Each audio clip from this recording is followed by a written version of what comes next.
All right, we are live. And Google Hangouts is going away. So I don't know. I don't know. There must be they can't possibly make Google Hangouts go away and then not have some other solution. Or well, I mean they're Google, yeah, I mean maybe there will be something just directly in YouTube. That's what I was thinking. Yeah. Yeah, there'll be a way to do what we're doing, I'm sure. But yeah. So it'll be called YouTube Hangouts. Yeah, it almost feels like Google just like that data breach just broke their spirit. They're like, it's like data breach, kill Google Plus, kill they're just like started whacking programs. That was killed a long time ago. I guess they officially didn't kill it, but nobody has been using that shit for Google Plus. Yeah. Man, do you have a job interview today? I don't think I've ever seen you clean shaven. I know. It's a new me. Oh, it's Gillette. What the fuck, dude? What is going on? They got you. They got you. Oh.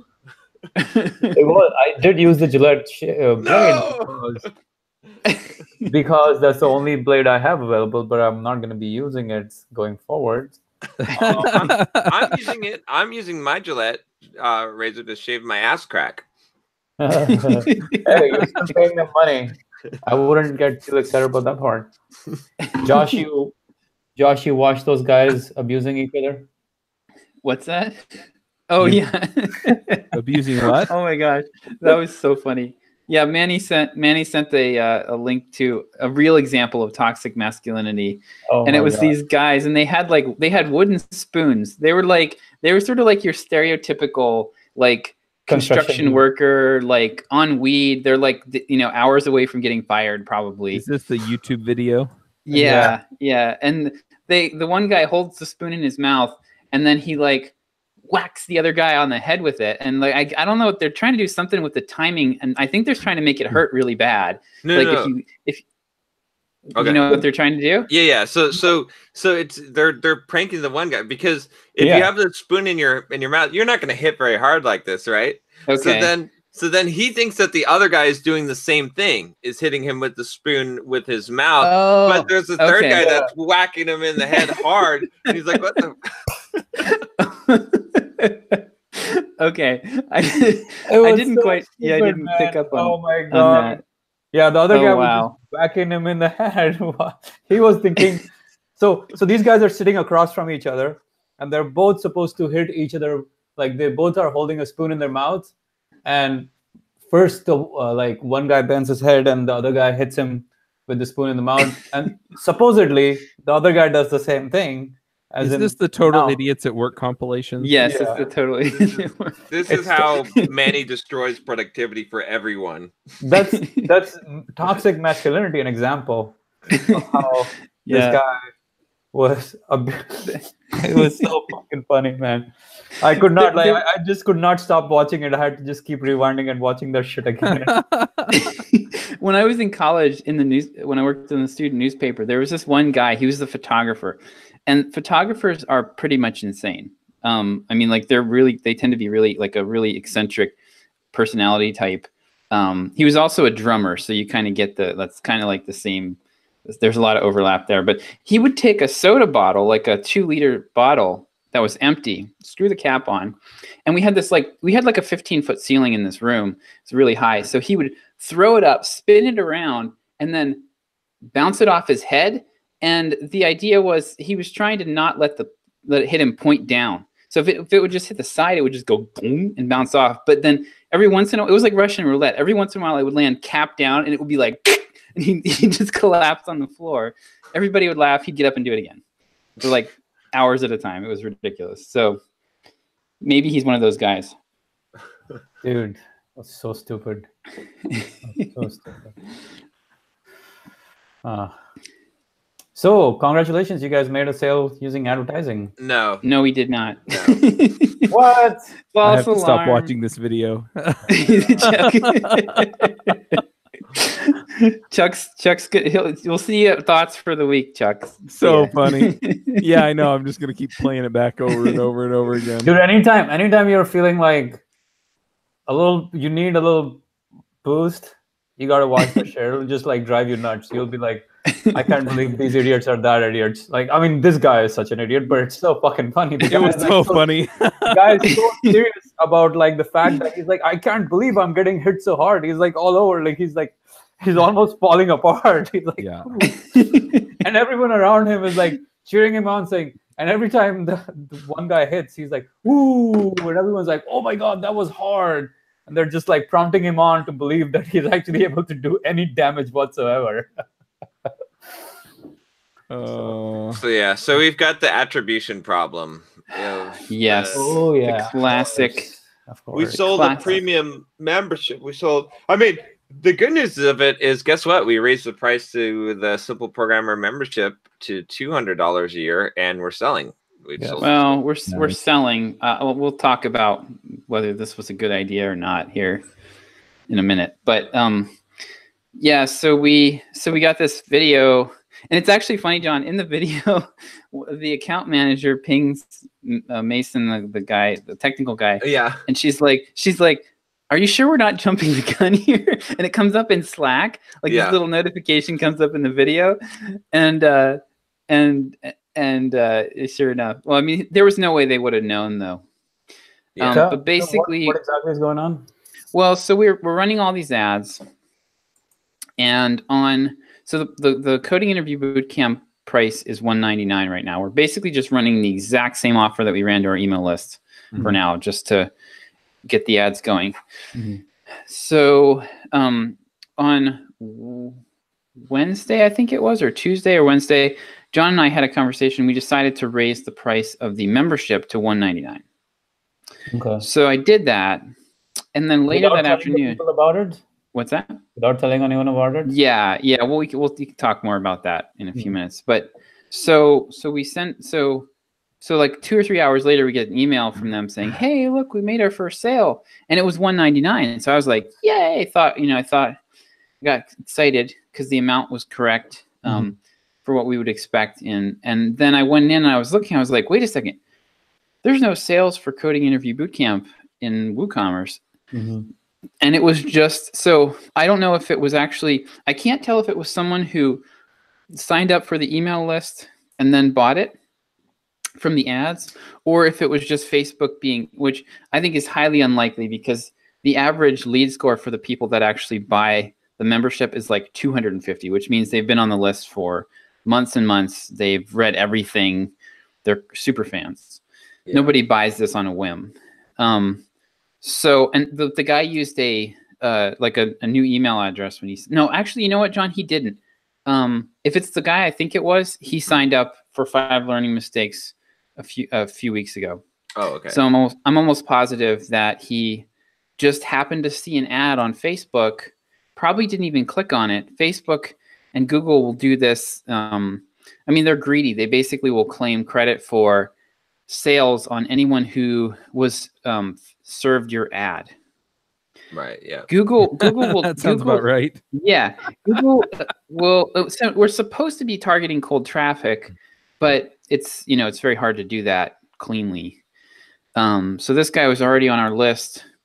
He was, he's already a bit of a fan. He'd been on the list for several weeks, and he bought, and it ended up getting tracked as a sale. So.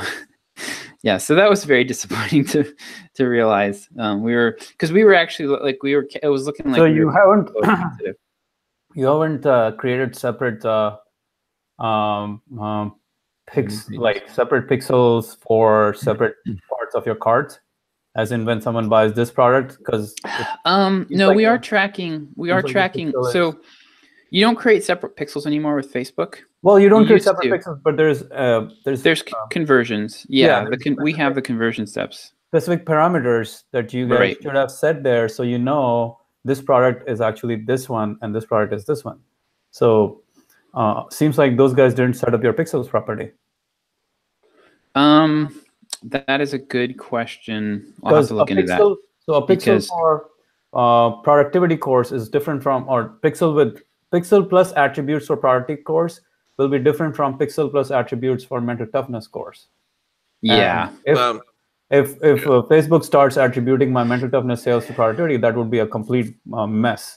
So the parameters have to be, you have to have clear parameters. So you know very clearly, okay, this sale is actually for this That's product, a good and point. this sale is for this product. So I think they haven't made it, or you guys haven't done it clearly. Yeah, I don't. I'll have to talk to them about that, because what I've been seeing actually in WooCommerce when I edited the course, there might be an extra step in WooCommerce to get it actually working, because when I set up, like I saved the new price, I updated the product in WooCommerce and I saved the new price. It said product ID blah blah blah blah was created on Facebook, because we have the Facebook WooCommerce plugin. So there may be a step where you have to like do something in WooCommerce to actually associate the products with. Hold on, you're telling me your Facebook ads guy did not tell you why this problem happened? We haven't talked to him yet about it. Yeah. Okay. So it's I just realized it yesterday and emailed them about it. So another really likely thing that happens with this, like it's kind of unavoidable, is suppose this guy's already on the list, right? And he's, most likely, and he's a high lead score subscriber, right? So then he jumps onto his Facebook, right? And he sees the ad because he's in our target demographic. So he clicks the ad. Now he's been pixeled for clicking that ad. Now later he goes and buys the membership, right? And that's how he gets attributed to that. That is fine. No, but you have to be clear. Like your Facebook ads that's the whole point of doing, that's all of this should be very clearly delineated. Okay, this product is being promoted, so this pixel and its parameters and its attributes are related to this product. So Facebook will tell you, okay, it's almost like having a funnel and you're randomly assigning, okay, this was $30 sale, this was $300 sale. Oh, no, it doesn't matter. It's all the same sale. No, it's not. Every sale is different. So the pixel, your Facebook guy fucked it up because he did not identify the pixel properly. Okay, well, fair enough. I'm sure it's an easy problem to resolve. So it's I mean, yeah, but I'm not too worried about it because it's all on them because they're paid for performance. So yeah, well, you already paid them what, $6,000? Yeah, but 1,500 refundable. So 4,500. And what's the timeline here? 3 months, you said? I don't care about the timeline really. I mean, as long as it's reasonable, right? Like, I just care about making money. No, profitable funnel. That's all. You're one of those evil capitalists. What's the deliverable for $4,500 or $6,000? Is profitable funnel makes money. Even if like you spend $100 and you made $200 and that's it. After that, it's all like you don't need to do anything anymore at that point. No, it has to be a profitable funnel. I mean, that's profitable. You spent 100, you got 200 back. Done. Has to be generating revenue. So that's what I'm asking. What's the parameter? What's the parameter you guys have given to them? That we call it a profitable funnel. That it makes more money than we put into it. I told you, you made $200. You put in $100. Profitable funnel. Work done. If you have a money-making machine that only works one time, that's not a money-making machine. What's the funnel? If you have a funnel, okay, and you pour something into it, I'm not clear on it. Has to be repeatable. It has to be repeatable. Right? For what dollar number? Because at some point everything has a fatigue factor. Well, yeah. It doesn't matter. It just has to be. We're not like lawyers here. We're not writing a 50-page. Well, the reason I'm asking is because a lot of the Facebook ad agencies do what's called revenue or ad spend based numbers, right? Right. So since you guys don't have any ad spend based budgeting here, I'm kind of interested to see what this guy's trying to do for you in terms of how much ad spend will he spend for you before he says, okay, I need more money. Oh, on ads? Yeah, because most of the times, most Facebook advertising companies, or agencies, the way they'll do it is they have some sort of a setup fee, but then they also have they'll take a % of the ad spend. Right. This shop doesn't work that way. Huh? Yeah. This shop doesn't work that way. What is their model? Their end game is they want us to pay them a retainer to help build more funnels. Yeah, Right. but That's what is their like revenue model. How much are they? So irrespective of how much you spend. Right. Or a profit sharing based model, right? So Yeah, they'll do that too. That's also like percent of ad spend in some ways. And not really, because the incentive is because if there's no profit, the ad spend doesn't matter. Like they don't want us to spend $10,000 a month if there's no profit, they don't make any money on that. The whole ad spend model is a complete farce in my opinion, because it incentivizes all the wrong things. Yeah, it does. It's like it's the same thing that Google. It's like Google and Facebook have the incentive. It's basically a that's how they work. They get a percentage of ad spend. They actually there was just an email that went out that Google is now automatically taking over management of accounts unless you opt out. So they will have their reps coming in and just writing ads, optimizing your account. Like you have 7 days to opt out once you get this email, and then their little grimy mitts will be in there, and they'll be optimizing for clicks. right. Right. And to me that's how most ad agencies work. Like it's the wrong incentive. They have the wrong incentive. Right, because there's clicks and then there are clicks that convert. Exactly. And there's a lot fewer clicks that convert. Yeah. Yeah. So Manny, we don't have a ceiling. He's asking for once this works. We haven't negotiated that yet. The first step is to get this. Basically, they're not getting anything more from us until this works. Because I'm talking to it doesn't work, an ad agency right now, Mm-hmm. and they're asking for $1,500 a month for 3 months, up to $5,000 in ad spend any given month, and then it goes up depending on the ad spend. Yeah, I wouldn't do that. I mean, like, why would you want to incentivize them to spend your money? That doesn't make any sense. $1,500 up to $5,000 of ad spend. Right, but it's still an ad. I mean, they just have flattened out the beginning of it for you. Yeah, but if I don't know. I mean, ultimately, like all this stuff doesn't matter. What you're looking at is trying to make money. Right. Right. So this is where it's like, what does matter is that an agency that's pricing that way, in my mind, is not going to be optimal for making money. Well, okay, yeah.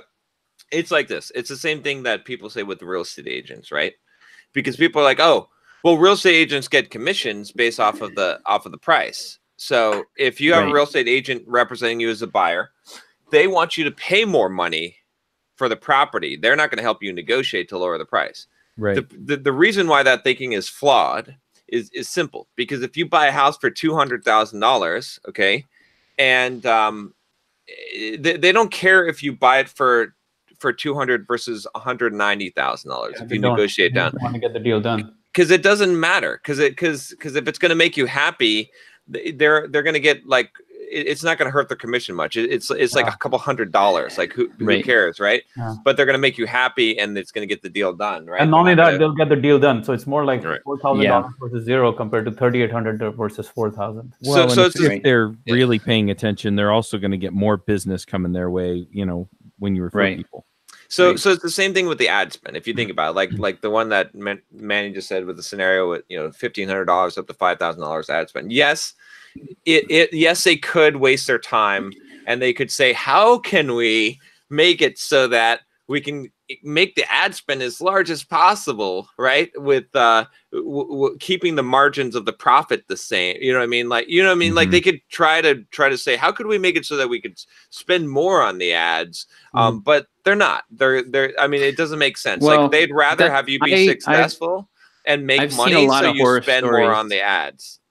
I've seen a lot of horror stories in PPC of agencies that do exactly what you're describing. Though it's not even really like feasibly possible. Like what kind of, like, you're going to run ads that are going to make, they're either going to, if they're going to make money, then the person's going to spend more. If they're not making money, there's no kind of like manipulation that you can do that's going to make it so that they're going to spend more ad spend. Yeah, I mean, for branding kind of stuff, I can imagine agencies doing all sorts of crap, right? Mm-hmm. But for direct response, where it's money, if it's not profitable, you're gonna be saying, okay, well, this is not working. Fuck this shit. You guys are not performing. I'm out of here. So unless they're performing, unless you keep the pressure on them and say, okay, unless you perform, we're out of here. The hope is that they will perform rather than just take your, because yeah, I mean, they could just play for the $4,500 initially, or they could play for the long term. And I guess that's the same assumption you guys are going in with this guy, as in, is he playing for $6,000 or is he playing for the long term? It's very hard to know who's running, who's like going to fuck you up in the dark.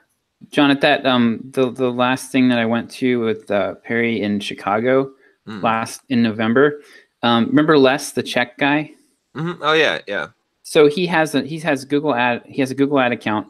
I forget how much money he was spending. I probably wouldn't say it anyway, but he was spending like multiple tens of thousands of dollars a year on Google ads, and we were able to see in 5 minutes that 80% of it was wasted. Yeah, he was paying an agency to manage this for him, and like basically he walked out of there and fired them immediately. I mean, most likely that's due to incompetence, not maliciousness, right? I mean, I'm not saying that it's not anyone. Well, here's what I see quite often.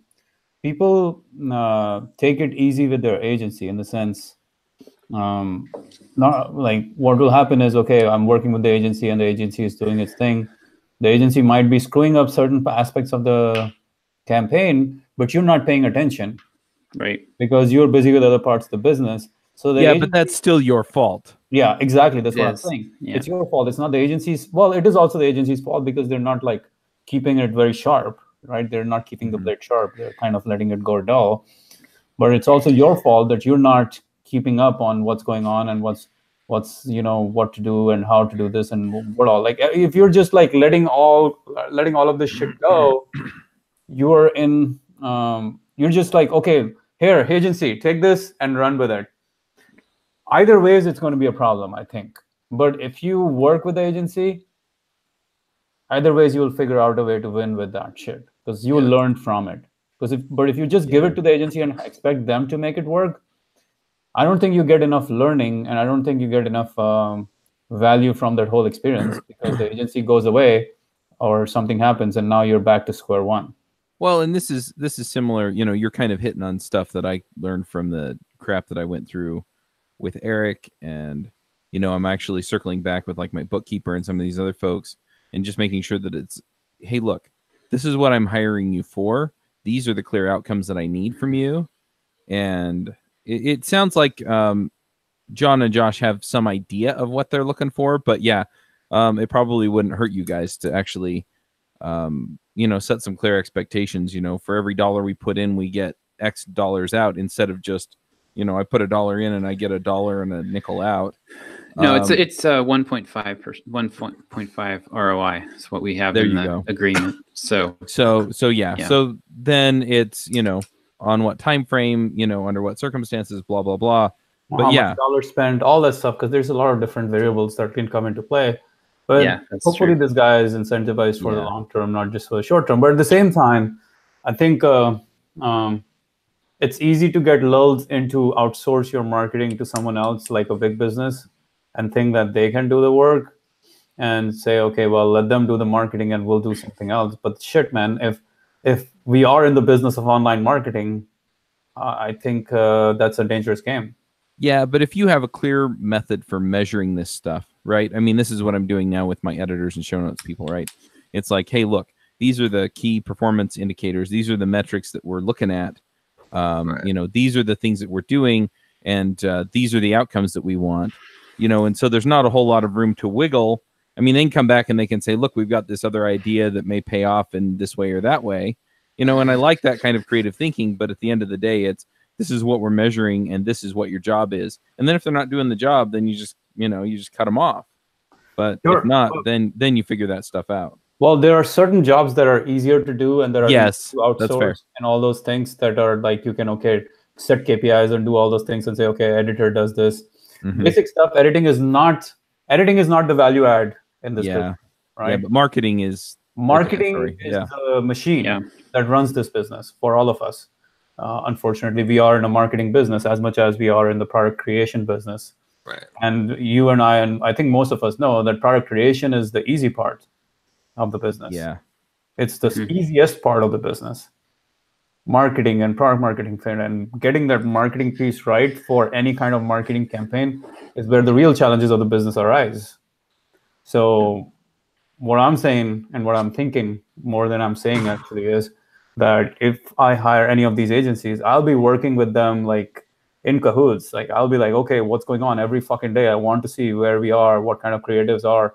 Like I want to learn the shit because if this becomes my path to growth, then I don't care if I have this marketing agency or that marketing agency. I know what's going on. I know exactly what's going on in the Facebook funnel. Like the guys who are fucking if you look at most of the Sam Owens, your favorite, John, he now has people who do Facebook marketing for him, and kind of explain, like he has taught them. But the guy figured it all out. Even if he hired an agency or all of that shit, he became the expert of his marketing channel.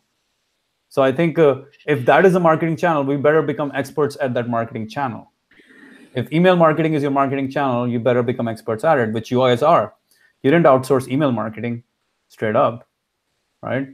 So part of this challenge is just like figuring out all the nooks and crannies of this, because the devil is always in the details of like, okay, this is where this shit went wrong, or this is where this shit is not working, and this is where the real conversions are, and all that crap.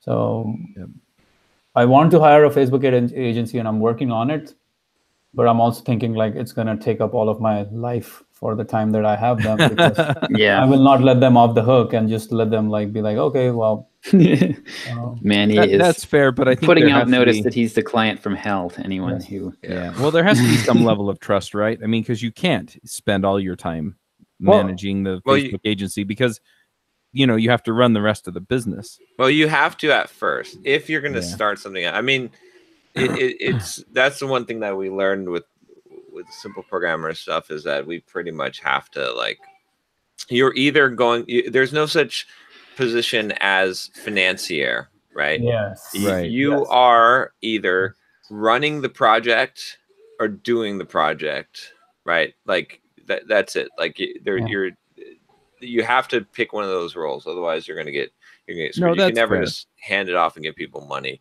But eventually you get to the point where you trust that things are going, and then you're just looking at those key metrics, checking in depth periodically, and making sure that everything's going the way you want. Well, the SEO thing we did was a good example of that. So I rolled up my sleeves, learned kind of figured out what what stuff's actually working now, did it myself for a bit, made some good progress with it. And then we hired someone who was saying they were going to do everything that I was, and they did a lot of it, and everything that they did matched what I thought we should be doing from my experience with it. But then like they dropped the ball on the critical piece that we were actually hiring them for. So it's crazy. I don't know if we talked about that, but we fired our SEO. We fired them last week just because they were supposed to be, the real reason I hired them was to do link building. And they are more like guys who like to export things to spreadsheets and twiddle around with that.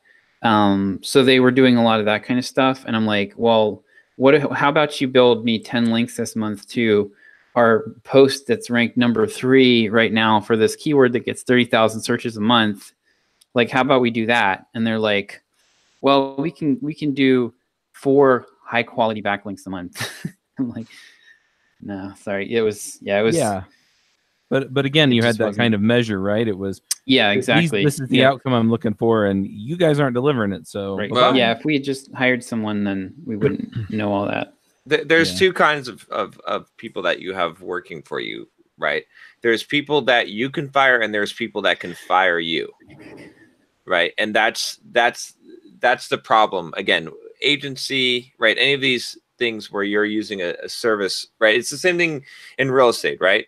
When you the difference between having a property management company and hiring a property manager, huge difference. Okay, and that's the same thing here. Is that, I mean, technically, yes, we told them we don't need their services or anymore, but they really fired us. Right? They really have the ability to fire us. Like, we don't have, like, the difference is this, right? So like in this instance, Josh is like, build us 10 links, and they're like, no.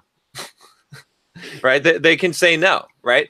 If I had the paycheck and it's like, and I have someone working for me, if we hired them and it's their job and we're like, build 10 links, bitch, right? Yeah. It's a little bit of a different position, because you're like, otherwise you're fired. This is what you, right?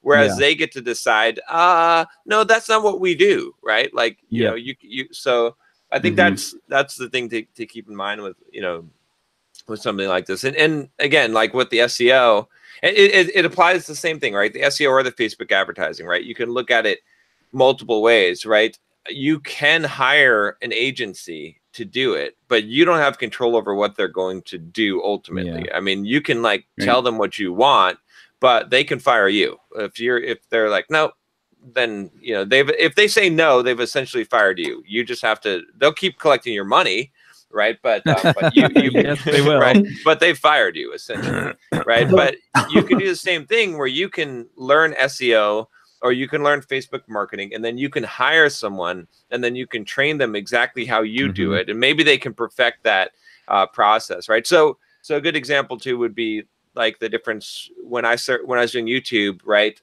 When I first started, I was editing all my stuff, right? You know, and then when I hired Rodrigo initially, right, he learned my process. This is how I edit. This is how I do the things. And now he does his own process, and he's got a better process probably than what I ever had, and he's better than I ever was at editing. But that was, that's it. But it took a lot more time and effort, right? And again, and then it's that threshold of, right, like you can pay an SEO company $2,500 a month to do SEO for you, right? But if you want to step up to the big boy game, you can't get away. You can't pay someone, a full-time employee, $2,500 a month. It's not going to work, right? You're going to be willing to dish out $5,000-$6,000 a month. Now you can hire your own SEO person that works for you, and now you can tell them exactly what you want to do. Same thing with Facebook marketing, any of those things. So I'm thinking of it like coding, right? When you're coding, you're writing one little function that works, and then then you publish that as an npm package. Right. I found this article. I sent this to John. It was like one of the headlines, the subheaders in the article was, "Functions are not packages." Sorry, Manny, go ahead. No, it's fine, because I'm a low-level C programmer. C think in a very different domain than probably high-level Java / other kind of programming. For anyone who's probably not a programmer, they might be thinking, "Oh, low-level means low level." It's not that, okay? No, we're still cool. Low level means badass. Yeah, in programming. Low level means just closer to the metal. Right. Can't explain that either, but closer to the silicon, closer to what's running on the fucking computer. Anyways, you're writing functions, you're testing the damn thing out, and then you write bigger and bigger pieces of code. But the basic model, basic pieces in there are working, because you've tested that shit out. It's working, and now you can actually bring an outside agency to do that, to maintain. So what we used to do back in my my corporate job, one of the things that, like, whenever there was a new technology that was being brought up, let's say we're working on 4G or 5G, that would be done in-house. But the older technology, the maintenance of that and porting it on different chipsets like 3G and 2G, that would get outsourced to different, like maybe different locations, or bring in consultants to do the work. But the core stuff was never like, okay, well, we will just outsource that shit to someone else. It was always like the cutting edge stuff has to be done here, the maintenance. And now that we've proven that it actually works, and now we've proven that it works on certain chipsets, now they can go and port it on other chipsets. They can do all of that shit for us. So it was a very interesting way of doing the right thing in some ways, because you're doing what your core competency is. Yeah, we're in the business of delivering the highest end 4G product or 5G product or whatever, or in the business of innovating. We're not in the business of like getting someone else to do the innovation for you. That's what basically they were saying, right? Well, those are the areas that they had to have a deep understanding on, right? You already had the expertise in the other areas that you just outsourced. Well, the funny thing is, all of the stuff that was outsourced is the stuff that we had a lot of expertise on. Right. But the new stuff that we didn't have expertise on, that's the stuff you needed the expertise in it. Right. And that's why you were doing it yourself. That's the stuff we never outsourced. Yeah. Right. The new stuff that was, and I'm talking $100 billion company here, right? The new stuff that we're trying to figure out, that the whole world is trying to figure out, was never outsourced. It was the old stuff that was getting outsourced. Yeah. Like, okay, I know SEO now. I can have someone else do it. I know podcast editing is not a big deal. I can have someone else do it. I know even email marketing, and hire someone to do email marketing for me, train them for me to write emails this way. And over time, they will be able to do almost 95% of what I do. But Facebook is something I don't know right now. And I don't believe, at least this is what I'm thinking. I'm not trying to say this is what you should be thinking, but in my mind, I'm like, well, if this is going to be the optimum sales strategy, if this is the ultimate sales strategy for growing the business, then I better fucking figure this marketing channel out, or I'm having someone else actually try to do marketing for. I'm basically saying that someone else runs my business, because this is the core this is the core business, and someone else is running this business. Right. I think email marketing is one thing. You guys already figured it out. It won't be. I can't see why you can't hire someone to do email marketing at this phase and tell them exactly how you do it. And after a month or 2 or 3 of training, they do all of your fucking email marketing, or write emails for you and do all those things. But Facebook, I'm not sure if you just give it to them and you expect that it'll all turn. Well, so I think I would say that there's been nothing that's happened during this whole process so far that I don't understand. Yeah. I've actually spent a pretty good amount of time on Facebook ads, and I know the machine. And I have actually, I mean, every single thing that they've done so far is stuff that I would have done. They've just done it better because they have expertise. But the whole, it's sort of, I feel like I'm at the same point with Facebook that I was with the SEO, where it's like, okay, they're not pulling the wool over my eyes. Where we could get into trouble is when the campaigns get really complex, where like that stuff can get hairy, because, you know, you have to like export things to spreadsheets and manipulate it before you can even start to see numbers.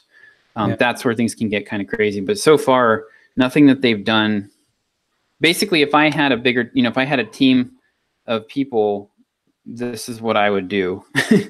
So, and I think one difference here too is that we weren't shopping for a Facebook agency. That is true. We weren't planning on doing paid ad. Like it, you know, I agree with everything you said. The difference here was that they pitched us, right? And really, they didn't pitch, we want to be your Facebook ad agency. They pitched, we can build you profitable funnel, like a profitable funnel. And I said, well, fuck, if you can do that, sure. If you can make, I mean, it's my entrepreneurial, I should call this like, it's not like a manifesto. It's like my entrepreneurial standing contract or agreement is this: if you can make me money, you're hired, right? And so they basically said, yeah, we can make you money. And I said, you know, it kind of comes down to this. Well, all right, so if you're willing to like do all this work for $4,500, I'm willing to risk $4,500 to say that you can make it, because they're definitely doing a lot more work than $4,500 with the work, right? I mean, one of the things John was actually explicit about, and I think this was the best thing, like in the whole process of negotiating this. John came out and said, I want to make sure there's no way that it can be profitable for you to build this funnel if it does not work. Because he's like, I want you to lose money on this if it doesn't work, because we'll be losing money. And there are whole businesses where they just churn and burn. Like they're just going around looking for people who are naive and, oh, we'll build you a funnel. Like, you know, and they'll build a funnel for anything. Doesn't matter if it sells. Like they'll just, you know, because they make their money, they make a good amount of money that keeps their cash flow engine going. And then every 20 funnels they build, one of them works, and then they keep that client. Mm-hmm. And they keep their testimonial. Yeah. What's that? Yeah. Yeah. So I mean, yeah, I think that's again, that's just the way, like, if you're not looking for it. I just had a guy just yesterday that emailed me. He gave me a good pitch, like on Bulldog Mindset, and you know, I was like, all right, fine, you have a good pitch, like what do you have in mind? And he sent me this long email, and it was good, and he had like all these ideas for YouTube and stuff like that. And so he's like, oh, can we get on a Skype call? So I was like, okay, fine, we'll get on a Skype call. So I got on a Skype call with him, and I'm listening to him talk all good, like sensible, real good stuff for about an hour. I'm like, okay, this guy knows his shit. So like, okay, well, what do you want? And he's like, he actually had a pretty good, he's like, well, you know, I would work for you for free just to prove myself and to get to work with you. But you know, I live in Morocco and I need some cash for, I'll work for $1,000 a month for now. And he's like, and if I'm making you a lot of money, I know you're going to pay me more money. And so I was like, well, okay. I mean, that's like an offer I can't refuse, right? Like, again, it's one of those things, like, go ahead. Yeah, let's see what happens. So I told him, okay, well, you're in charge of yourself. Go find ways to make money. Like, if you make money, then I'll pay you. And I'm like, if you don't do anything, then I'm not going to pay you. But, you know, but again, it's that same type of thing. It's like, if you can make me money, well, why would I not pay this guy $1,000 if he can make me more than $1,000? It does, like, and I don't have to manage him, right? And ultimately, that's what it comes down to. And it's the same thing here. It's the same thing with any of these kind of decisions. It's a separate decision, I'd say, than like I said, than going out and hiring someone. Again, I'm not going out and looking for someone to do this job, but if someone makes you the offer and you believe that they can make you more money than they're asking, you might as well take them up on it. Okay, that's fair. I'm fully on board with everything you've just explained. But I think we're talking about whenever you bring on any kind of a new effort to grow the business, should you figure it out yourself, or should you like let someone else do that for you as much as possible? I think if you guys were going out to make Facebook your thing, then it would have been a different story. In this case, you didn't really go out to make Facebook your thing. You were just like, all right, well, this is a test. Let them run it. Let them figure it out. They said they're going to do it, so why bother? And that makes total sense, because they're the ones who approached you to do this. You guys didn't start off the year saying, okay, we got to make Facebook work. Yeah. Because that's a very different mindset, right? I'm going to make paid advertising work is a very different mindset from saying, okay, these guys they will build a profitable funnel for us. I think actually I think they're right. Like, I think the formula, like the optimal formula actually looks like this. I think it looks like is that you hire. Okay. So you find the coach, the person who's the $500 an hour, right, consultant in whatever you're trying to do. Let's say, like, so let's take Facebook advertising, for instance, right? You go and you find the person who teaches Facebook advertising, and you hire them to teach you Facebook advertising, okay? To work on your actual advertising, right? It'll cost you a ridiculous amount of money, right? It's not going to be a sustainable amount, but you hire them to teach you. So that's the hack to get you up to the speed as quick as possible. And you don't have to, you know, if you hire an agency, you don't know if they're good because you don't know enough. But if you hire an expert, like a coach, that teaches people, that you've got a lot more, you know, chance of, like, if you're hiring them to make it work with you and to teach you, that's a whole different thing. Now that you learned it, now you can hire an agency, or you can hire employees, or you can train someone else, and now you can pass on that exact system that's already working. But I think that's the best way for anything is you hire out someone who knows it to teach you, and then you go from there.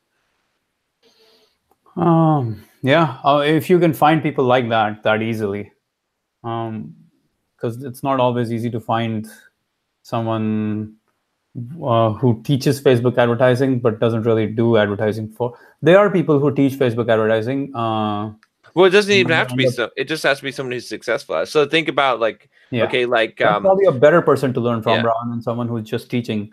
I'd much rather learn business from a practitioner of business rather than a business coach. Right. Yeah. Right. I'd rather learn at the feet of the guy who's built a $10 million business rather than a business coach who says, I will help you build a $10 million, but he hasn't done that yet. Right. Well, I'll push back on this a little bit. Some of these guys have built a business and then they build a system that works things out. But yeah, you need somebody who's done enough of it to recognize, you know what, there's a little nuance to our situation here.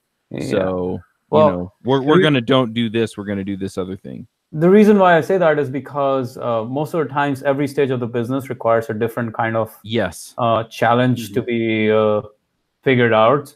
And the coach who hasn't seen that step yet would feel out of sorts trying to help you with that kind of challenge. I agree. All I'm saying is that some of these coaches are really good at the low-hanging fruit that's going to get you there initially. Yeah, I mean, they can help you.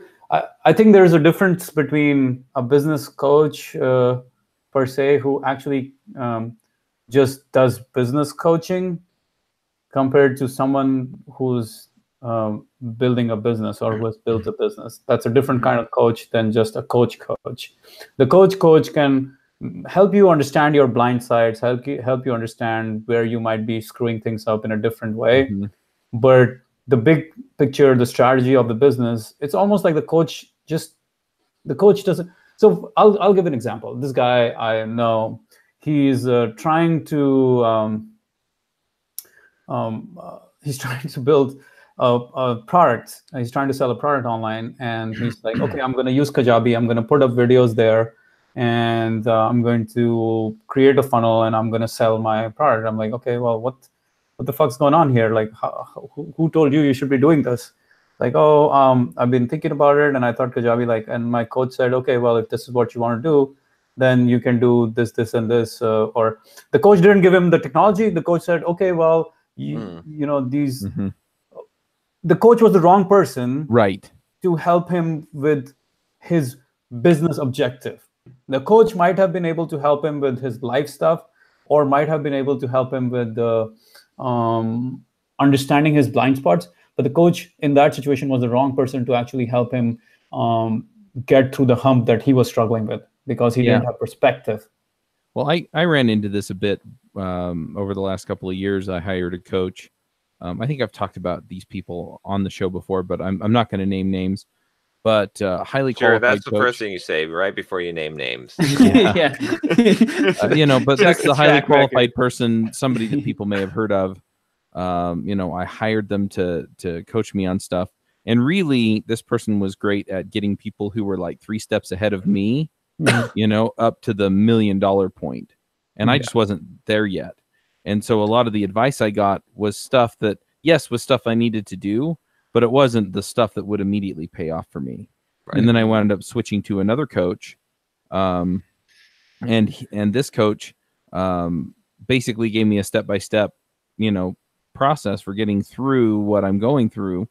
And all of a sudden it's like, oh yeah, I need these processes in place, and I have a system for doing that. And it wasn't that the other coach wasn't telling me to do this, but they didn't have a surefire system for doing that kind of thing. And so they were so far ahead of me at that point that they couldn't teach me how to do it the way that I needed to learn it. Yeah, it's almost like they were telling you, go have your documentation team put together some processes, and you're like, what documentation team? Yeah, I don't have that yet. And but the flip side is that the first person that I went to actually has built a large, $1 million business. The other person, I don't think they have. Actually, And the first person hasn't. I know that. So, because I have mutual friends with that one person that you're talking about. The very yeah. popular person hasn't built $1 million business, but they, or I shouldn't mention the sex of that person because we're using they here, but but they are. So what happens a lot of times in this coaching industry is that because you work with a certain kind of people, you can actually help them with whatever they are, and you learn whatever they're going through. But if you haven't gone from 0 to all the way there yourself, a lot of the steps aren't really something that you're familiar with yet. Yeah. So you operate at that maybe whatever level they're operating at because you practiced being around that person, but you're still not there. So you're still, until you get there, you're still like, okay, well, I'm not sure if that is the right thing, or I don't know if I can give you the right answer here. Well, coaching and doing are two different skills, right? So like, I mean, just a good example is there's a lot of like fitness coaches, okay, or Olympic level coaches who are fat. Yes, and they couldn't, you know, run 100 meters to save their lives or swim or any of those things, right? And they've never done it either. But the coaching skill really, like, if you just abstract the coaching part of it, it is the ability to look at what someone's doing and to analyze what they could improve upon, like what you know, to look at the overall picture of what they're doing, and to be able to look at those data points and say, okay, well, if we tweak this, right, this is what you need to do, right? You don't have to actually even know. You only have to know, like, you know, for example, I remember way back in the day, I had no musical talent, but one of my roommates was trying to, like, was gonna sing, was singing a song, right? Like working on his guitar, but he's working on his vocals. And I sat there and I coached him for like a week, and we greatly improved his song. But I don't know anything about singing, but I do know that I can listen to him and I can see what he's doing wrong that he doesn't see. And I can say, oh, see this part right here. Okay, you need, it's too high. It's too high, right? And so I don't have to have any kind of vocal training, and but I'm good at coaching. I'm good at looking at what someone's doing wrong and then help. But again, now that's coaching is great in that aspect of like someone's already doing something and you're helping them to do it better, right? To execute, right? But the learning aspect of it, that's like more the mentorship, more the apprenticeship training. And I think like a good business coach is both of those things, right? Because they really have to, you know what to do. There's people that can tell you what to do and what your next step is, you know, because they've done it and they can teach you some skill set that you need to learn. And then there's the people that can look at what you're already doing and tell you how to improve it. And that's, a lot of times they're separate. They're separate. Yeah. Separate. Well, and I grew a ton under both coaches, working with both coaches. It was just the other one immediately fixed some of the issues that I needed fixed. Yeah. It's a different, it's easy to get lost in your own mess, but having someone from the outside be able to see what you're doing and what you're doing wrong is pretty liberating in some ways. Yeah. And that's a different kind of coach compared to someone you are looking for when someone has walked the path. Yep. And they can, like, if I'm trying to figure out how to make paid advertising work for my business, I'm not just going to go hire a business coach. Right. I need a Facebook ads. Yes, fair. I need a Facebook ads coach to help me get to that level. Same way, if I'm trying to grow my business to, XYZ point, then I'm not going to hire, well, maybe I hire a business coach, but more importantly, I'm looking for someone who has reached that or who has figured that part out. And that's the person who would help me get to the next level. Way more than just a business coach. I think there is a lot of value in the just the business coach aspect of it. There is a ton of value there. It's a different kind of value. Well, the difference, I think, between what you're talking about and what I've been talking about is that I wasn't really sure how to get to the next level. I didn't know what I needed. And so by hiring kind of a general coach, that worked out because they could kind of spell out the different steps for me. Whereas, yeah, when I need to go, like I'm looking at, figuring some stuff out on Instagram. So I go on clarity.fm and I hire somebody and talk through it. I've done that for YouTube. I've done that for a bunch of other things.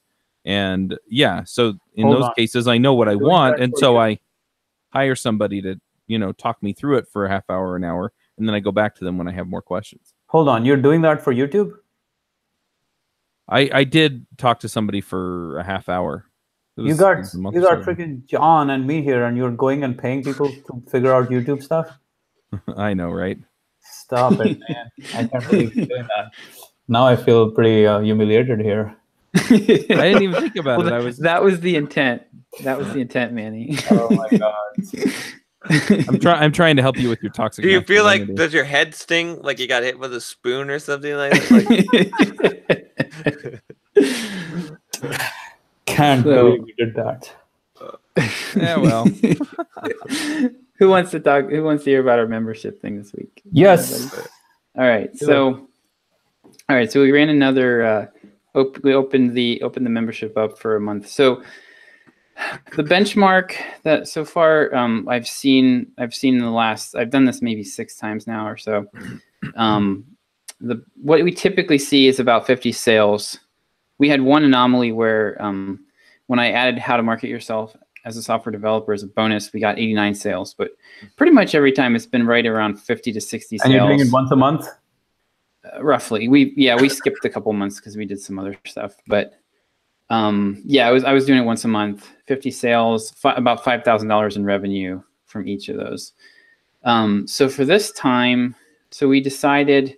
So what we did was we decided to. We had a debate. We've been talking about raising the price to $199 because $99 a year, like honestly, is not worth doing because you do the math and what? We've been talking about this shit forever. Yeah, I know. I agree with you. Yeah, I completely agree with you. Okay, so so $99 a year is not worth doing because if we do the promotion and we get the same results we've been getting for, I think it was a year or 2 years, it was only going to be like, it would end up being like $100,000 a year in recurring revenue, right? Exactly. So that doesn't move any needles. And it also replaces other stuff that we could have done in the meantime. Mm-hmm. So we decided to try raising it to $199. So I had planned to do it initially, and then I was like, you know what? I realized we wanted to also add on the monthly option so that people could choose monthly or annual, right? As a test. And then I realized that that's actually a pretty big ball of wax to do. It's not as easy as just adding another payment plan. I actually have to add a completely new product in WooCommerce. It's a big pain. So I decided to just raise the price. So what we did, so basically we sent out one email. One email went out at the $99 price. And then without saying anything, I raised the price to $199 just to see what would happen to the conversion rate, because the emails didn't say anything about price. It just said, hey, we added this new bonus, which was our $99 course, the 10 steps course. Okay. So the first email, so we did 4 emails. First email, so we ended up getting, I did the math this morning. We got 38.9% of the list to open one of the emails, and 4.5% of the list clicked through on at least one of the emails. That's good. So we got 3,000 people, 3,100 people to click through. We ended up at we made 11 sales at No, I was gonna guess, but you already made it. Oh, okay. We made 11 sales at the $99 level. Okay. That was only, so that went out for one email. So that was we got 710 clicks on that email. We got a 1.54% conversion rate and a 1.53 or $1.53 EPC. EPC. Okay. So then when I raised the price, we sent out 3 more emails. And anybody, Manny, you want to take a guess? All right, let's do it. All right. Okay, so 3 emails. You said 2,500 clicks maybe remaining, right? 2,200.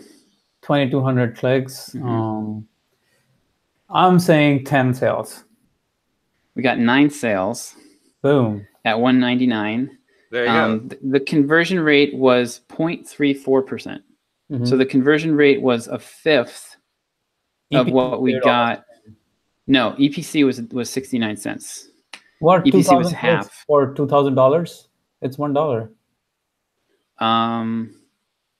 It was 2,500. Oh, sorry.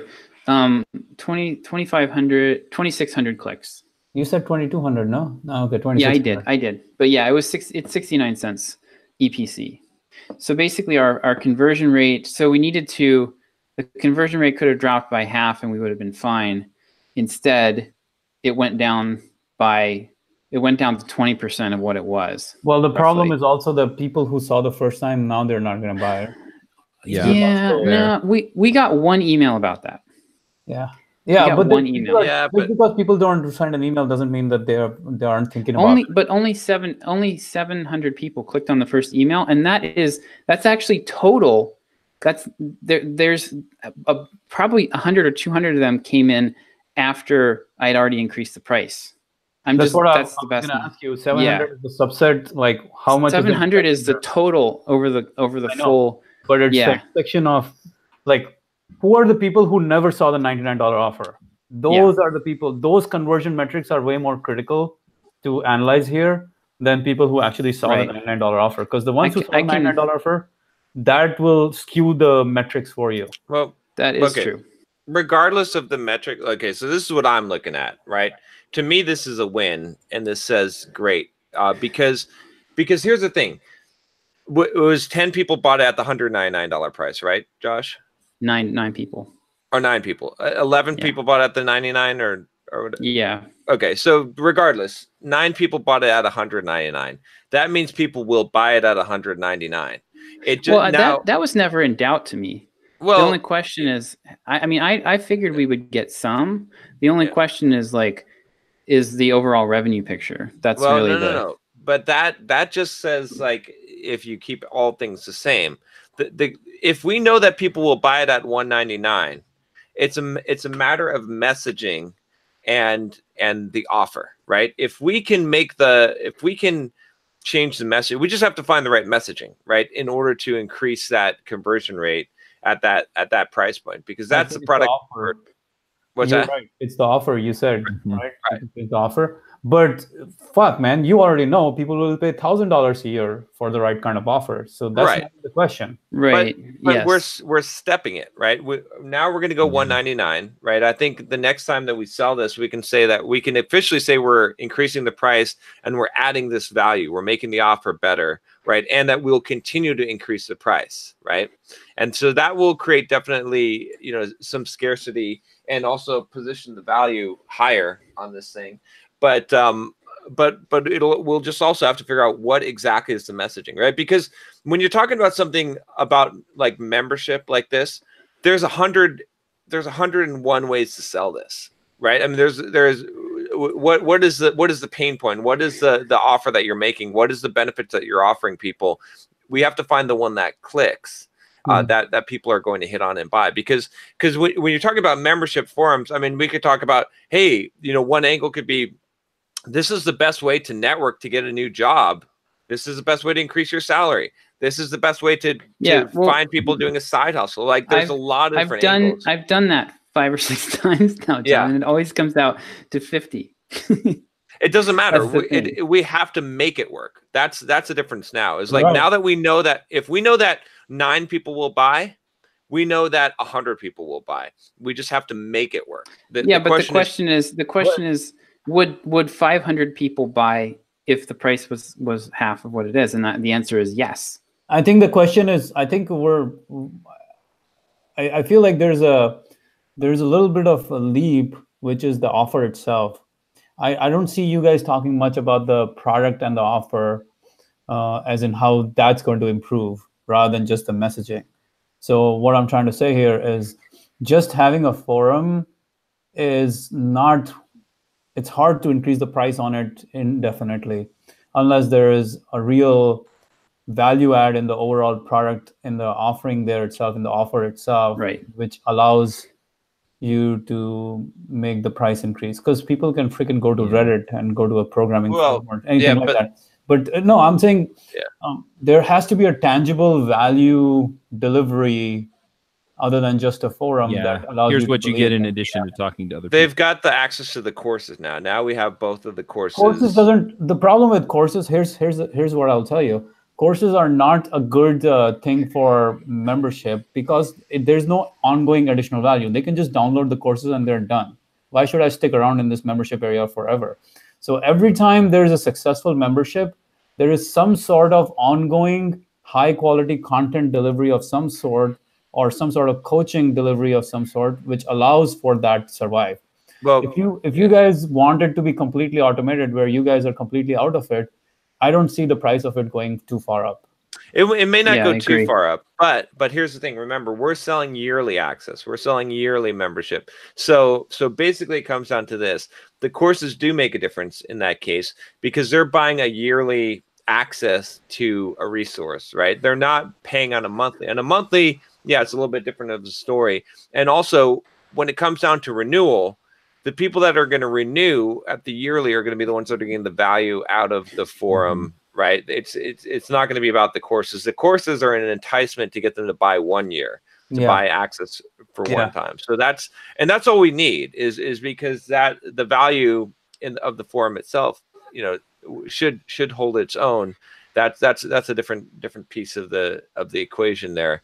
But it is, again, this is one of those things where we have to make it work, right? There's not really another option, right? I think the only way that we make it work is what we've been talking about, which is having a high-end course that we sell on the front end, and this is the back end for people to get continued coaching and help with whatever it is that the course is helping them. I agree that's a good idea, but that's not the only way we can make it work. I would say that the high-end course is not the requirement for a membership site. A membership site doesn't care about the high-end course. The membership site, if I'm paying monthly, I want to get value monthly. Yeah. Right. Is what I'm saying. A course by itself is not value monthly. The course was there, it's still there, and it will be there. I can download it. I've gotten value from it. I'm done with it. But on a monthly basis, are you adding new value to me for me to continue to stay on? Right, but we're not charging people on a monthly basis. That's the difference here. If we do go to open the monthly plan, and we're having people on the monthly plan, then that's a little bit of a different story. Yeah, I've been looking at doing something similar, and have some kind of membership, and it's kind of half tongue in cheek, support the podcast, and half, hey, we do these cool things every month, right? So they can feel good about it and they get value out of it every month. And so I've been thinking about doing like a live Q&A where members only can ask the questions and then get, some of the folks that I've been able to get on the shows and things like that, right? So, maybe get Matt's on one time, or get Uncle Bob, or get, Dave Thomas, or some of these other people in every month.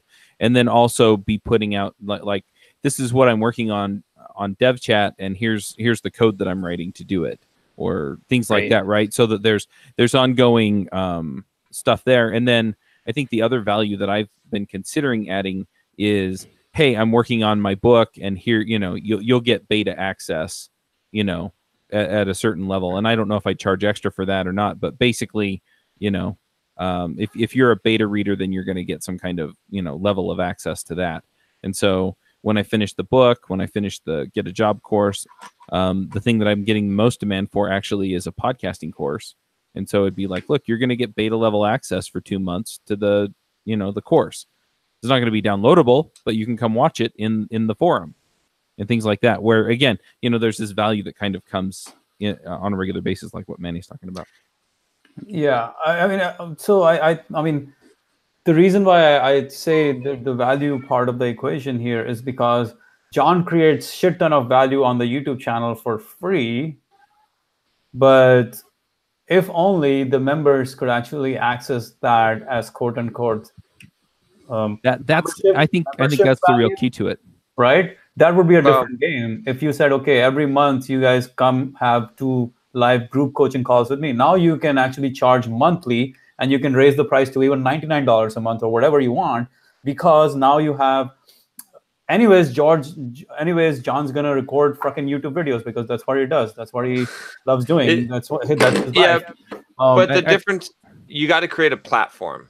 A platform creates its own value from the users of the platform. That's the difference. These forums need to be a platform, need to be self-sustaining, where the value comes from it, right? And that may look like eventually having places where people can post jobs and find jobs, right?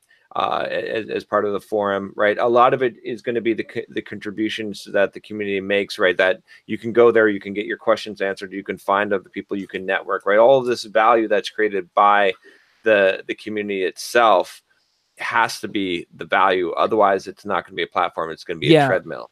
The thing that I want to push a little bit here, though, is that and I think this is a little bit to Manny's point as well. All this stuff we're talking about is the sticky stuff that keeps them coming back, right? If it becomes part of their routine where it's, oh, I got to check in on the forum and see what's going on and be with my friends, or I need to check in on the forum and see what jobs have been posted. I need to check in on the forum and, find out when the next, call is with John, or whatever you're putting out there, right? Where people keep coming back because they have some reason to keep doing it.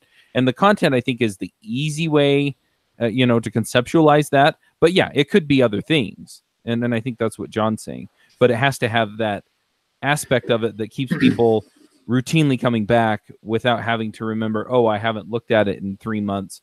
Now I better go check and see if there's any new content on there. Right.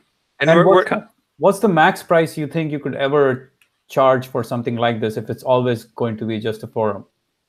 You can't raise the price indefinitely on that.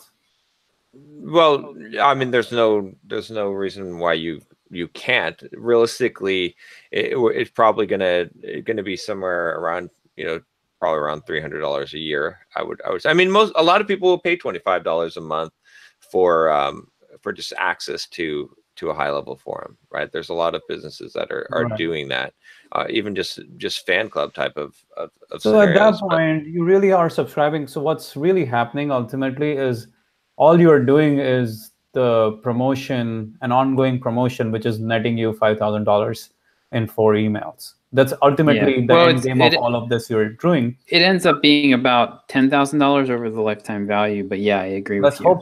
Let's hope so. Yeah, well, I mean, just based on pretty standard math, like there's the annual renewal rate is pretty predictable, just like the monthly renewal rate is fairly predictable. How much is it? 2x? It's usually about 50%, like 40 to 60% usually will renew. What's the average lifetime value or average lifetime? About 200% of the initial sale. So if it's $100, you're just going to make total lifetime value is $200 or $300? Yeah, 200. 200. Yeah. Okay. Yeah. So the assumption is that with every campaign you do, you guys will make $5,000/$10,000 from that campaign every time you do it. Yep. Which is good if that is the end game for that membership. But if you wanted to grow it to $100,000 a month, then it would be a different game. Then you would have to jump in yourself and roll up the sleeves and deliver value. Because it's only the perceived value at the time of sale. I mean, the people who have been seeing it at $99, you might have to justify the rate hike to them, right? But to people who are new to it, all they really have to see is that it's $200 worth of value. So if you raise the price to $199, new people, it's a different story because they don't know anything about the previous pricing. So you don't have to justify it. I'm saying as long as you're not going to be making $100,000 a month from it. Yeah. The price jump. Remember, the $99 is a break point. So jumping from $99 to 3 figures is a break point, and that's what we saw here. Yeah, that's the predictable effect. So honestly, between $199 and $299, I actually think we probably would have made about the same. I mean, probably would have been the same revenue. We probably would have made 6 sales instead of 9. At $299, yeah. Yeah, $299 because I've tested that with. I've tested how to market yourself at like 4 different prices, and it was like within 10% of each other. The difference range. You also can't know this, but it also does occur to me, and I think Manny said something to this effect: is that the people who clicked the first time and bought for $99, you can't know how many of those, if they had seen 199, would have just bought anyway. It would have been two. It would have been two. Well, you can, you can make a pretty good guess. I got the query back. So the number of people who did not see the first offer at all.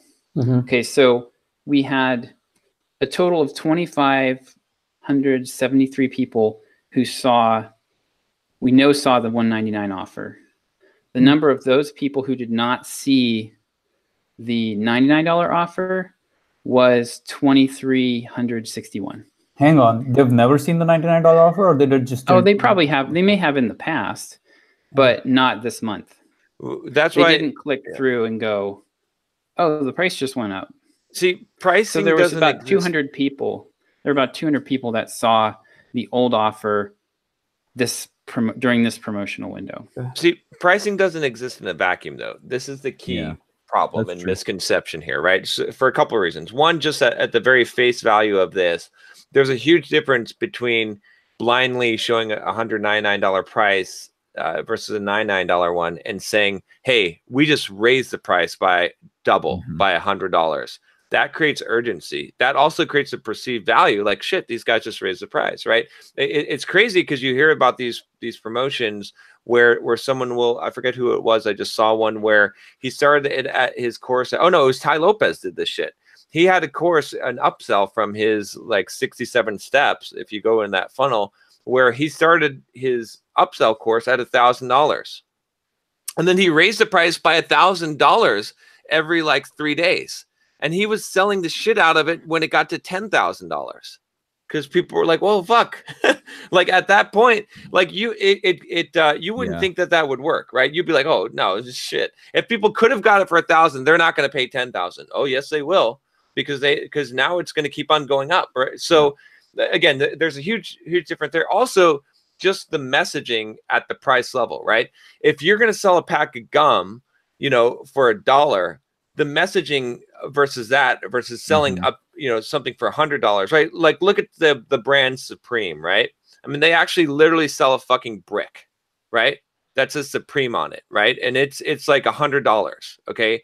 The messaging between selling a brick and a brick that says Supreme on it is completely different. When you change the price, the messaging has to change with it, right? It's a different value. It's a different proposition, right? Someone making a $20 purchase, you're appealing to different motives than someone making a $2,000 investment. Yeah, that's true. Right? I mean, if you pitch and it works the opposite way, right? If you had your sales page and your pitch for a $2,000 product where you're saying, make an investment in your career using that kind of terminology and wording, and then you took a $20 product and you use the same product and you made it $20, you're going to not sell it at $20. Because when you start to say investment, people think you're a scammer. What, investing $20? What the fuck? Like, you see what I'm saying? Like the messaging changes and that's what I'm saying is like, if we know people will buy, then it's just a matter of figuring out what is the right messaging. I agree. To sell, because this is a price relative thing. It's not a commodity. It's not market price. It is completely perception based. Yeah, that's true. It is offer based, whether it's believable that the offer can deliver on the messaging. But when you have something like this, a product like this, that is a forum, there is your option for what the offer is almost unlimited. Whatever you want to say that this is going to solve, I mean, you just have to find the right one for the right price point. Well, look at and then believably deliver it. Right. Of course. Yeah. Yep. Yeah. I'm kind of with Josh here. Like the offer has to go with the price in some way, shape, or form, not just the marketing, right? Because marketing is separate from the offer. We cannot or the marketing messaging is separate from the offer itself. Right. It's structuring the offer. No, you cannot just commingle the two and say it's the same shit. No. Right. It's how you structure the offer, though. Yeah. So the offer structuring is what it's offer structuring hasn't changed. No, right. Forum. It needs to, no. The offer is not a forum. That is not the offer. No one's going to pay for a forum. Well, that's what I hear every time. No. The offer is there's multiple offers, right? That's what I'm saying is you're going to be able to find a job. You're going to be able to level up on whatever. You're going to be able to. That's the offer. Not the offer. That's not the offer. That's the message. No, that's what you're selling. That's what you're selling. 100%. You're selling the outcome. That's not the offer. That's the message. The offer. No, that's not the offer. That's the message. Offer is not the offer. Forum. Is still the forum. Unless there's something more to that offer, there's still the forum. No. Okay, they don't know what the forum is. Let's ask the marketing expert, Josh. Josh, what's the offer? Okay, well, so let's look at one that's working. So, Copy Chief. All right. I need to leave in 10 minutes, by the way. All right. So, Copy Chief is a forum. They're charging $1,000 a year. It is growing, and it seems to be doing very well. They've got a team. What are they doing? Well, they have weekly hangouts with the founder, Kevin Rogers. They have yes, awesome. Where you can get your copy critiqued and reviewed. Damn. And they have monthly. So they've got a team that's going through the forum, interacting with people, keeping things going. So the main offer is freelance people who want to become freelance copywriters. You come here, we'll train you, and we're going to connect you with business owners. Business owners, you come here to find freelancers, and you'll get your copy critique for free, and maybe you'll get paired up with somebody, right? That's really their offer. Yeah. Right. Their offer isn't the forum. Their offer is you're going to get your problem solved. Right. So if you can speak to the problems and say we solve these problems in the forum, then people are going to buy the solution to their problem. They're not buying the forum. Right. Exactly. So the question is, there's a lot there. It's would it appeal more? And at that price point, will people pay to go to what we're offering to find a job, to find a better job, to increase their salary? That's another offering. To build a side business, to network, to build their personal brand, right? There's a whole bunch of... I have tried versions of all of those as the main message for one of these specific launches and gotten 50 signups. Oh, look, we gave you a free course, 89 signups. 50 signups, 50 signups. Right, but it's not just an email with one message, right? It's the consistent message. It's what we're putting out. It's what we're promoting. Everything. But if you can't find a message that resonates and generates more response from your warm audience, then the chances of you being just doing more of that isn't gonna change anything. Saying it more isn't going to change anything. So here's a little test, and I don't know if you guys want to do the test. You do a test where you offer a much higher price monthly, but you say you get monthly hangout with John and monthly hangout with Josh, and do it for 1 month just to see what happens. And cut it off if you don't believe that it worked, or if you believe it worked, and actually keep it going, whatever. But it's just a monthly offer. You're not making the sale for the whole year. You're just saying we're adding a premium level of this that's going to be monthly, and you're going to get John Hangout or Josh Hangout or whatever you guys want to call it. But there is that element of getting to hang out with these guys to be able to get value from it, and you ask for a much higher price point. And see if that works. But that's not what the offering is going to be. So that, it's a test. The bottom line comes down to this. This is what it comes down to, is basically this. We have to make it work. There's not another option. The only other option is to fold fold Burn up the ships. Our table, right? And to say, okay, and to fold up shop. Right. When it comes down to it, the business has to succeed or fail. So it has to be made to work. Right. There's a lot of ways to make it work. Right. But it has to work. There's not another option on the table. We don't have the. Yeah, but I appreciate the question is, does banging your head against the same wall make more sense than taking a different route. Okay, what does making it work look like? What's the ideal scenario of making it work? What's the end result here?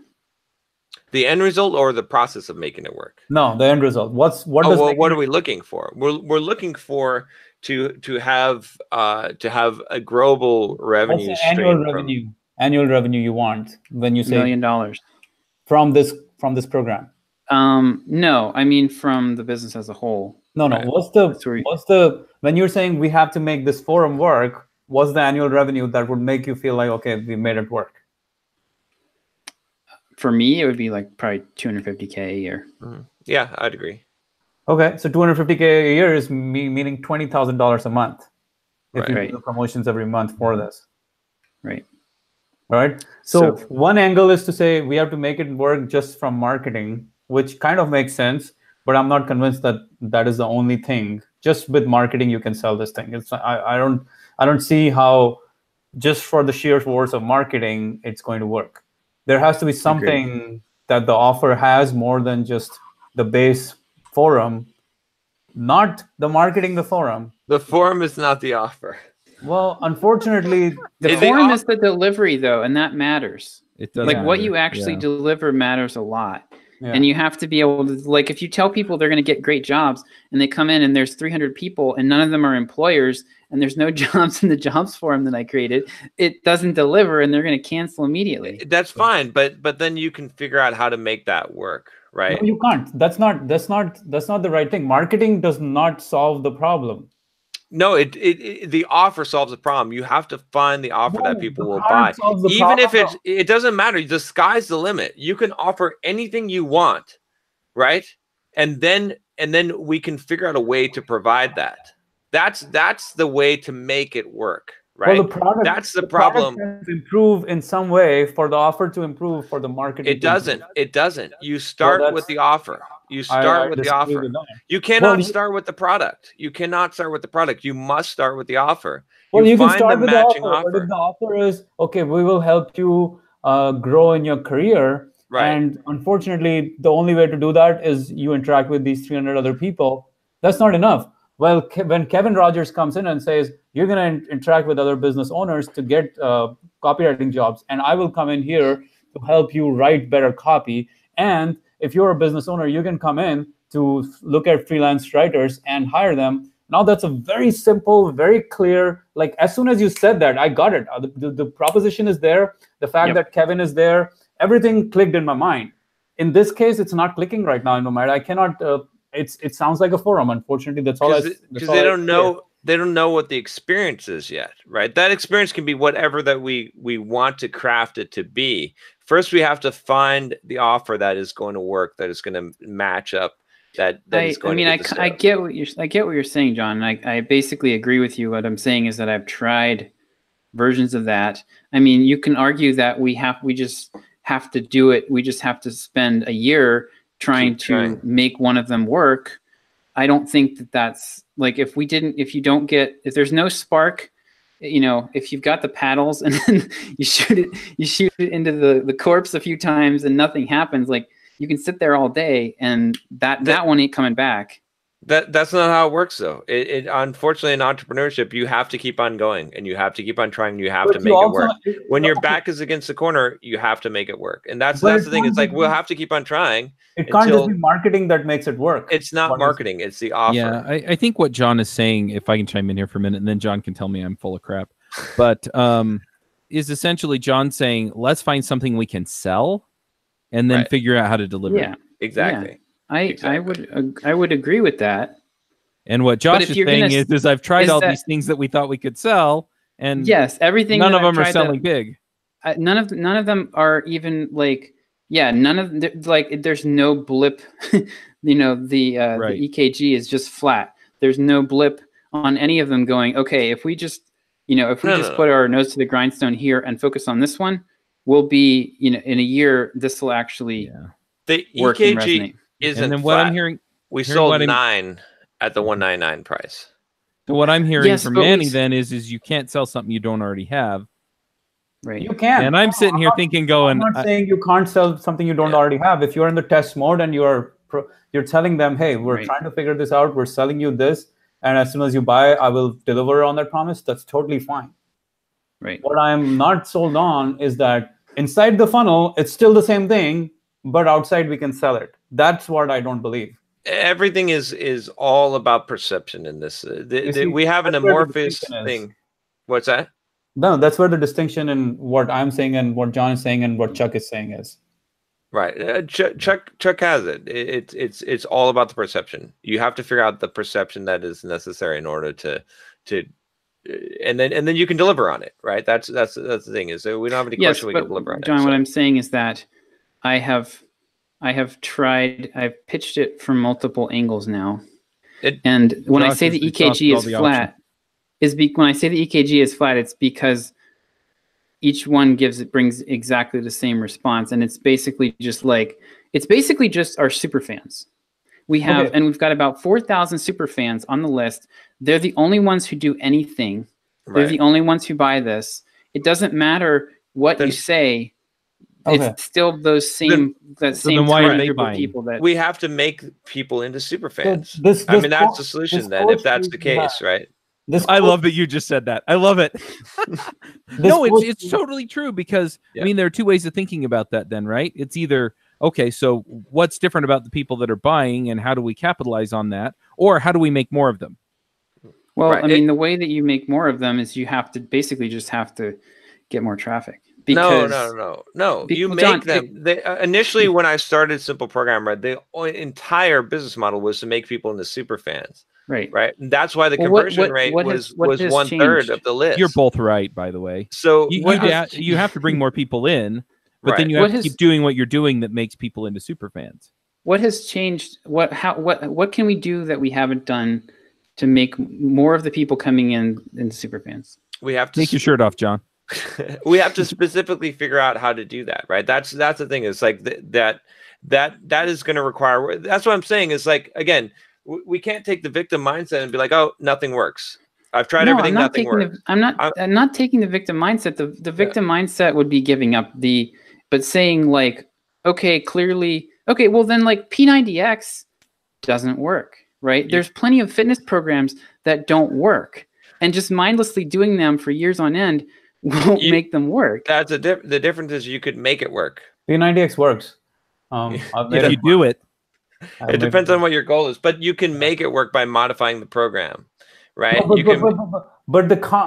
Okay, so early on in the game, you were delivering a different value. John was the business in some ways. John was delivering. Chuck needs to jump off. Okay, yeah, I need to jump off to a call too. All right. But what's your thoughts? But so here's one thing before we jump off, and maybe I'll just make this my thought. Okay. But I think there's a lot of truth in what everybody's saying, and I think we're all just looking at things from different angles. What I'd be really interested to know is people who listen to the podcast and people who are watching the video, what's your experience been, and what are you doing, when you hit something like this, where it's like, look, we kind of see this as the future of where we're going. It's not heading the way we want. I mean, just chime in. I'd love to see other viewpoints on this and other viewpoints on how you approach some of these things, because I mean, I think we all have different pieces of the truth, and I think honestly some other perspective from our listeners would be awesome. So yeah, I mean, I've run into some of this in different ways, and I think Manny has, I think John has, I think Josh has, and I think that's where we're all coming from. But yeah, what are you seeing? What are you hearing from us? Because I think an outside perspective that's not as close to this might actually give us some insight that can help everybody. So, how will they tell you? Comments. Yeah. So you can either go comment on YouTube or you can comment on entreprogrammers.com. All right, I'll throw in mine. Continuing, mine is this. Be Thomas Edison. I'm going to go to Thomas Edison. Oh no! He gave 1,000 tries to perfect the incandescent light bulb, not invent, perfect, right? And 999 of them didn't work. Okay, when you're trying, you can make something work, right? But it requires a lot of depth. But anything can be made to work. if you have the resources and you're willing to put in the work. You know, that's the thing I think about business, about entrepreneurship. I mean, there's a ton of shit that just should not be working, but it's working, right? I mean, even just the idea of what we're doing I mean, to the outside world, right? Besides our little bubble, just the idea that we're sitting here at our fucking desks, making money without going and working for someone else is a completely foreign concept that does not work. But we figured out ways to make it work, right? So, you know, it's not a limitation in what's possible. It's a limitation in our thinking and discovering the solution. There's a way to make everything work. It's just a matter of finding it, right? And just because you found, 500 ways that doesn't work doesn't mean that that there's no way that works. Okay, so I'm gonna just piggyback on that thought, and I'm gonna say that marketing is not the only solution to every business problem. There is more than marketing that will solve the business problem, and sometimes the product itself has to change or evolve in order to get you to the next level of goals that you're after, rather than assume that perception and marketing will solve that problem. So I'm going against John completely here, 100%, 180 degrees here, and John's gonna beat me up in the gym today, but that's good. That's all right. I don't think you said anything there that John wouldn't agree with. Marketing isn't the answer to all the problems. Exactly. I'm agreeing. I know, but I'm saying in some situations, you got to look hard at the product and figure out how you can improve the product and then do the marketing, rather than first try to improve the marketing. The product can be anything we promised it to be. Well, then go figure out what it is that the customers want, rather than just sending the sales page. Find out what it is that they want from the forum, and then deliver that damn thing. That makes sense. Yep. Fair. Yeah, I agree. I have tried. Josh, I will say that Thomas Edison didn't use the same filament material, filling gas, shape of the filament over and over and over again, and hope that somehow that the 100th time he did it, it would work. Yeah. He was trying all different combinations. He was trying everything he possibly could. He did not. He stuck with one problem, but he did not stick with one solution. Yeah. Right. And that is fair. That's a fair assumption. That's a fair answer. And that's really what I'm saying. I'm not saying we should give up. Just, I don't think this particular key is going to open that lock that we have. Well, we have constraints. The constraint now is that the price is $199. Well, the price is never the constraint. Yeah. That's the constraint that we're working with now, right? We've ratcheted it up. Delivering not going backwards of value for an ongoing audience is the problem, right? Right. Yep. Agreed. And maybe delivering more like $1,000 of value so that people will buy it at $200 is the real problem, right? True. Yep. Exactly. Marketing is not going to sell that. Only the product will sell that. Positioning will. No, positioning will not sell that. Positioning. It doesn't matter. You can promise anything. I need the popcorn dip here. Find the thing you can promise. Find the thing you can promise. That's it. And then you can deliver it. It's simple as that. Okay, that I agree with. I 100% agree with that. So we promise people something we don't have, and then we refund them. Right? I'm just saying, like, that's a test. I'm not saying that that's like you can promise anything in the world. No. All right, time out. I've got to go, guys. Mail order bride. Mail order bride. Sign up for Simple Programmer. You have to promise what you know is deliverable. Okay, here. No. Watch this. If we promise, we guarantee you that you will get a job, a new job, paying 10% more than you're making right now. Money back guarantee. We guarantee you that. Mm-hmm. There you go. Right. And then we can figure out a way to provide that. How will you do that? Because if you don't, then you have to provide that back. How will you do that? Because I'm just saying the what is not enough. That's just one example. That's just one example of changing the promise, the product, the offer. Without changing, is not enough. The how also has to be clear. It doesn't matter. Buy into it. It doesn't matter. It doesn't matter. I mean, you can't sell me a business opportunity that says, "Okay, I'll help you make." All right, guys, I'll talk to you later. All right. Yeah, you can't sell me $100,000 business opportunity and say, "Hey, you should buy into it." You at least have to tell me, "Okay, I'll teach you how I got to drop off. Real estate flips, or I will teach you how to do consulting." It doesn't matter. It doesn't matter.